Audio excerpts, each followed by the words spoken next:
The year was 1966. The place was Le Mans, France. Rain fell on the circuit, a slick ribbon of asphalt twisting through the French countryside. For 24 hours, men and machines would be pushed to their absolute limit. Ford had come with a singular purpose: to dethrone Ferrari. The Italian marque, with its prancing horse emblem, had dominated this legendary endurance race for years. Henry Ford II had tried to buy the company. Enzo Ferrari had said no.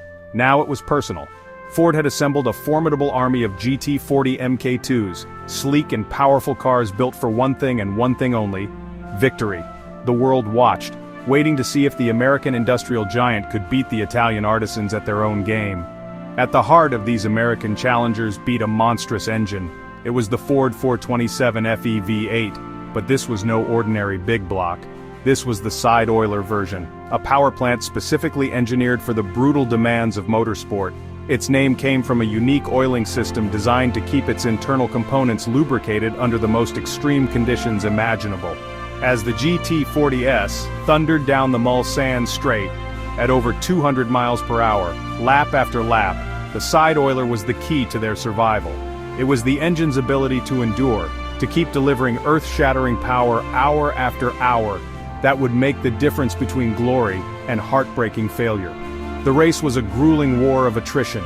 Cars broke down, drivers grew exhausted, but the Ford GT40S, powered by their reliable 427 side-oilers, just kept going. They were relentless. As the clock ticked down on that rainy Sunday afternoon, an incredible sight unfolded. 3 Ford GT40S approached the finish line together, a staged photo finish to signify the totality of their dominance. They had not just beaten Ferrari, they had utterly crushed them. The 1-2-3 finish was a statement heard around the world. It was a victory for American ingenuity, determination, and raw, untamed horsepower. In that moment, the 427 side-oiler was cemented in history. It was no longer just a piece of high-performance machinery. It became a legend. It was the engine that had powered Ford to the top of the motorsport world, the iron heart of the car that humbled Ferrari. The victory at Le Mans was the opening chapter in the story of an engine that would go on to dominate racing on multiple fronts. From the high banks of Daytona to the drag strips of America, the side-oiler's thunderous roar would become the sound of victory for years to come, a testament to an era when power was king. The story of the 427 side-oiler begins not on a racetrack, but on the engineering drawing boards at Ford. The company needed a new weapon for the escalating horsepower wars of the 1960s. The standard Ford Edsel, or FE engine family, was a solid foundation. But winning in top-tier motorsports like NASCAR and Le Mans required something more. The existing 427 top-oiler engine was powerful, but it had a weakness. Under the sustained high RPMs of racing, the lower end of the engine, the crankshaft and main bearings, could be starved of oil.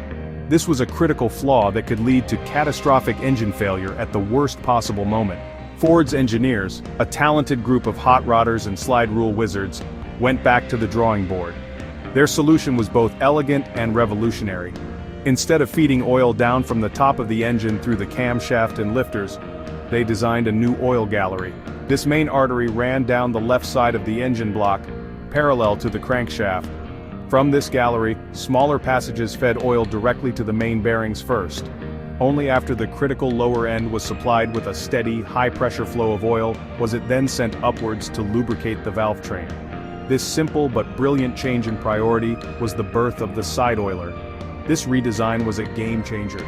It ensured that the crankshaft, the engine's backbone, received the lifeblood it needed to survive the incredible stresses of racing. The engine could now run at higher RPMs for longer periods without self-destructing. To complement this, engineers reinforced the block itself, adding thicker webbing around the main bearing supports, creating what was known as a cross-bolted main cap design.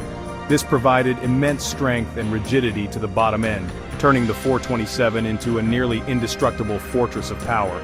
It was an engine built not just for speed, but for survival. The result was a masterpiece of brute force engineering. The 427 side-oiler was big, it was heavy, and it was incredibly thirsty. But it produced a staggering amount of power, easily exceeding 500 horsepower in race trim, with torque figures that could seemingly twist the chassis of a car into a pretzel. It was more than just an assembly of cast iron and steel, it was a symbol of Ford's commitment to winning. It was the physical embodiment of the total performance era, a time when Ford poured immense resources into dominating every form of motorsport it entered. The side oiler was their ultimate weapon. The heart of the 427 side oiler's genius lay in its lubrication system. To understand its importance, one must picture the inside of an engine at 7,000 revolutions per minute. The crankshaft is spinning over 115 times per second. The forces acting upon the main bearings are immense, generating incredible heat and friction. In a conventional top oiler engine, the oil takes a long, winding path. It flows to the top of the engine first, lubricating the lifters and rocker arms, before gravity helps it trickle down to the crankshaft. Under extreme racing conditions, this system could falter, leaving the most critical components starved for oil for a fatal split second. The side oiler's design flipped this entire concept on its head. Ford engineers prioritized the engine's foundation.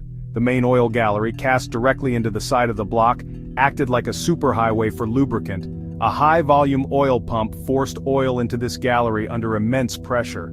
From there it was immediately directed to the main bearings and connecting rod bearings. This ensured a constant thick cushion of oil was always present, protecting the rotating assembly from the violent forces trying to tear it apart. Only after the bottom end was fully supplied did a secondary path send oil up to the cylinder heads and valve train. Beyond the oiling system, the engine was built for strength. Standard engines used 2 bolts to hold each main bearing cap in place. The 427 side oiler used 4.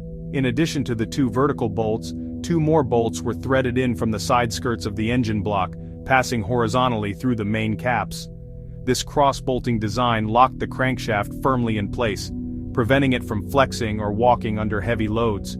This innovation dramatically increased the block's rigidity and strength, allowing it to handle the massive cylinder pressures and horsepower levels required to win at places like Le Mans and Daytona. This combination of priority main oiling and cross-bolted mains was the 1-2 punch that made the 427 an icon of endurance.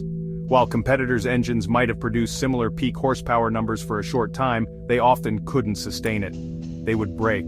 The side oiler, however, was engineered to absorb punishment. It was designed to run flat out for 500 miles on a high-banked oval, or for 24 straight hours on the Mulsanne Straight. This focus on durability, this over-engineering for a purpose, was the secret sauce that set the 427 side oiler apart from everything else on the track. It wasn't just powerful, it was relentlessly, brutally reliable. While the GT40S were making headlines in Europe, the 427 side oiler was simultaneously beginning its assault on America's premier racing series, NASCAR. The early 1960s saw a fierce battle for supremacy between Ford, Chrysler, and General Motors on the high-banked superspeedways. Horsepower was the name of the game, and having the most potent engine was the clearest path to the winner's circle. When Ford unleashed the 427 side oiler-powered Galaxies and Fairlanes, the balance of power shifted dramatically. The engine's combination of raw horsepower and rugged durability was perfectly suited for the grueling 500-mile races. The thunder of the side oiler became the soundtrack of NASCAR in the mid-1960s. These big, heavy Ford stock cars were absolute monsters on the track. With a 427 under the hood, they could reach incredible speeds on the long straightaways of Daytona and Talladega. But more importantly, the engines could withstand the constant stress of running at wide-open throttle for hours on end. Drivers no longer had to worry as much about nursing their equipment to the finish line. They could push harder, drive more aggressively, and trust that the iron block beneath the hood would hold together. The arrival of the side oiler forced the competition to scramble. Chrysler responded with its own legendary engine, the 426 Hemi. This set the stage for one of the greatest technological rivalries in motorsport history. The Ford versus Mopar battles of the mid to late 1960s are the stuff of legend. On any given Sunday, fans would be treated to a spectacular display of speed and power as the 427 side oiler Fords went head-to-head with the 426 Hemi-powered Dodges and Plymouths. It was a golden era for race fans, defined by bellowing V8s and thrilling wheel-to-wheel action. This period cemented the 427 side oiler's reputation as a dominant force in stock car racing. It powered a host of legendary drivers to victory and won championships for the Ford factory team. The engine proved that its Le Mans winning endurance was no fluke. It could conquer the unique challenges of oval racing just as effectively as it had conquered the 24-hour marathon in France. The side oiler wasn't just a road racing engine, it was an all-purpose weapon of speed. Its success in NASCAR proved its versatility and further solidified its place in the pantheon of all-time great racing engines. No discussion of the 427 side oiler's NASCAR dominance is complete without mentioning Fred Lorenzen. Known as Fearless Freddie and the Golden Boy, Lorenzen was the perfect driver for the Ford factory team. He was handsome, charismatic, and incredibly talented behind the wheel of a stock car. When paired with the formidable power of the 427 side oiler, the combination was nearly unstoppable. Lorenzen and his Holman Moody prepared Ford became one of the most iconic duos in NASCAR history, racking up an impressive string of victories on the superspeedways. Lorenzen was one of the first drivers to truly master the art of racing on the big tracks. He had an innate feel for the draft and a fearless attitude that allowed him to make daring moves at 180 miles per hour. With the reliable power of the 427 side oiler at his command, he could confidently charge to the front of the pack. His victory in the 1965 Daytona 500 was a landmark achievement. He led a staggering 193 of the 200 laps, a display of sheer dominance that left the competition in his dust. It was a perfect showcase of both driver skill and the overwhelming power and reliability of his Ford engine. Throughout the 1960s, Lorenzen's success continued. He won the Atlanta 500, the World 600 at Charlotte, and the Rebel 300 at Darlington, among many other prestigious events. In an era when many drivers ran a limited schedule, Lorenzen often focused on the biggest, richest races on the calendar, and he frequently came out on top. His white and gold number 28 Ford became a symbol of excellence and a feared sight for his competitors. Whenever the Golden Boy rolled his 427-powered machine onto the track, everyone knew he was the man to beat.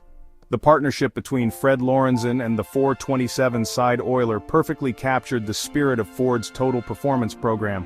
It was about pairing the best drivers with the best equipment to achieve victory. Lorenzen's incredible success helped build the engine's legend and made him one of NASCAR's first national superstars.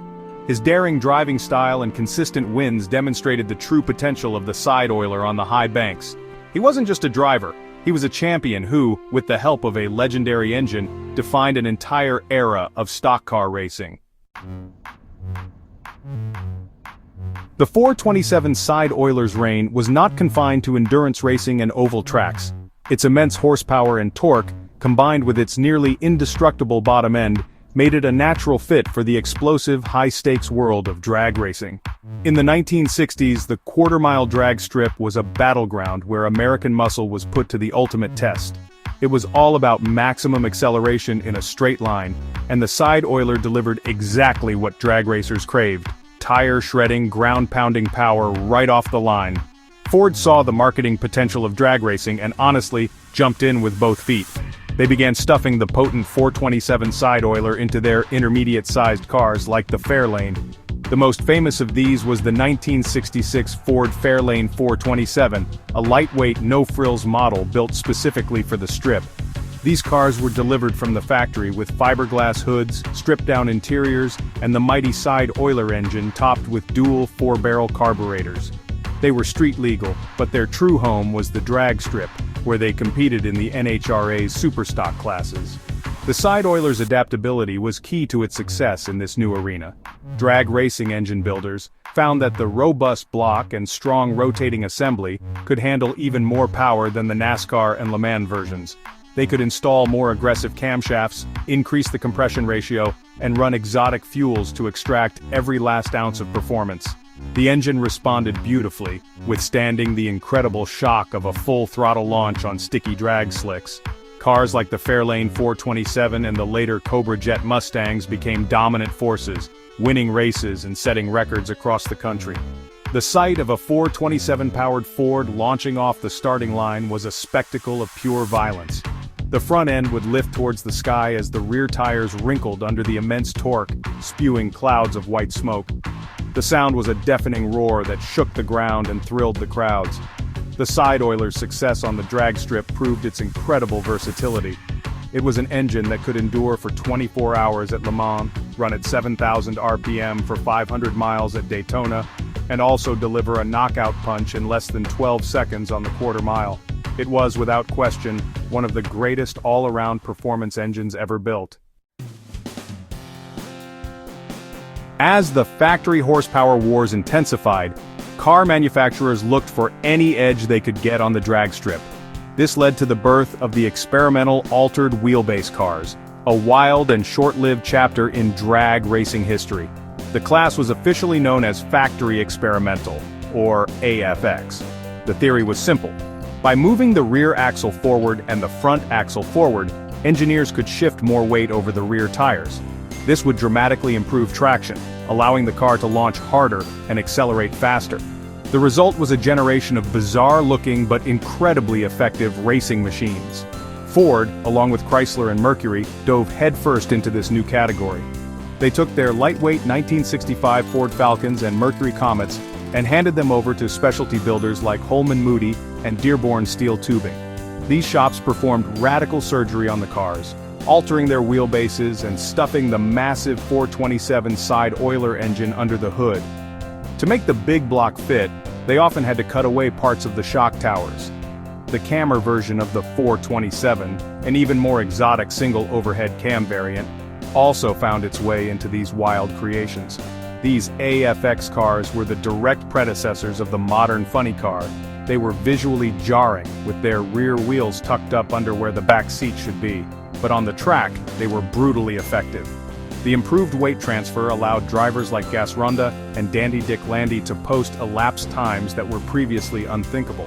The combination of the altered wheelbase and the earth-moving power of the 427 side oiler created a machine that could launch with incredible ferocity, often carrying its front wheels hundreds of feet down the track. The AFX era, though brief, showcased the 427 side oiler's ultimate potential in a drag racing application. Freed from the constraints of stock-class rules, builders could fully exploit the engine's power in a chassis designed for one purpose: maximum acceleration. These cars pushed the boundaries of what was possible and captured the imagination of fans with their wild looks, and even wilder performance. The side oiler was the perfect power plant for this experimental arms race, providing the reliable, overwhelming horsepower needed to make these altered wheelbase monsters fly. For a few glorious years in the mid-1960s, it seemed like the horsepower wars would go on forever. Engines grew bigger, cars got faster, and the spectacle of racing reached new heights. The 427 side oiler was at the peak of its powers, a dominant force across multiple disciplines. However, the sanctioning bodies of motorsport, particularly NASCAR, began to grow concerned. The ever-increasing speeds were raising safety issues for drivers, and the escalating costs of developing exotic engines like the side oiler and Chrysler's Hemi were making it difficult for independent teams to compete. A change was coming. NASCAR's founder, Bill France Sr., decided to act. He wanted to level the playing field and bring costs under control. Starting in 1966 and continuing over the next few years, NASCAR began implementing a series of rule changes aimed directly at the exotic factory engines. They began to restrict certain engine configurations and eventually outright banned the 427 side oiler and the 426 Hemi from competition. The goal was to force manufacturers to use engines that were more closely related to what was available in their production passenger cars. This was a devastating blow to Ford's total performance program. The 427 side oiler was their crown jewel, an engine developed at great expense specifically for racing. Ford protested and at one point even boycotted NASCAR in response to the rule changes. The regulatory storm was not limited to NASCAR either. The NHRA also began to reorganize its classes, phasing out the wild AFX cars in favor of the new funny car and pro stock categories, which had their own distinct sets of rules. The golden era of run-what-you-brung factory experimental racing was drawing to a close. The changing regulations marked the beginning of the end for the side oiler's factory-backed racing career. While the engines would continue to be used by independent racers for years, their time in the top-tier spotlight was fading. The focus of the manufacturers shifted. Ford developed new engines like the Boss 429 specifically to meet the new homologation rules. The era of the purpose-built, race-bred big block was being replaced by an era of rule-bending and creative interpretation of the regulations. The winds of change were blowing, and the legendary 427 side oiler was caught in the cross-currents. By the early 1970s, the world was a very different place. The muscle car era was winding down, a victim of rising insurance costs, new federal emissions standards, and the 1973 oil crisis. The public's appetite for gas-guzzling, high-performance V8s was waning. In this new climate, an engine like the 427 side oiler, a complex and expensive piece of racing hardware, was an anachronism. Ford had already ceased production of the engine a few years prior, shifting its focus to more economical and emissions-friendly power plants for its passenger cars. The Titan's reign was officially over. The decline of the side oiler was not due to any failure of its own, it was simply a victim of changing times. The regulatory walls built by NASCAR and the shifting priorities of the automotive market made it obsolete for factory-backed racing. Its legacy, however, was secure. For a brief shining period, it had been the undisputed king. It had conquered the most prestigious endurance race in the world, dominated America's most popular form of motorsport, and set records on the drag strip. It had done everything Ford had asked of it and more. Today, the 427 side oiler is a revered icon among collectors and automotive enthusiasts. Original side oiler engines and the cars they powered, like the GT40, Shelby Cobra 427, and Fairlane 427, are incredibly valuable and sought after. They are rolling monuments to a bygone era, an era of raw power, mechanical ingenuity, and a no-holds-barred approach to motorsport. The sound of a side oiler at full song is a visceral reminder of a time when engineers were given the freedom to build the biggest, baddest engines they could dream up. The story of the 427 side oiler is more than just a story about a piece of machinery. It is the story of an ambition to be the best. It represents Ford's monumental effort to achieve total performance and the incredible talent of the engineers, drivers, and mechanics who made that vision a reality. From the rain-soaked asphalt of Le Mans to the sun-baked high banks of Daytona, the 427 side oiler carved out a legend that will never be forgotten. It was the iron heart of a champion, the thunderous pulse of a golden age of speed,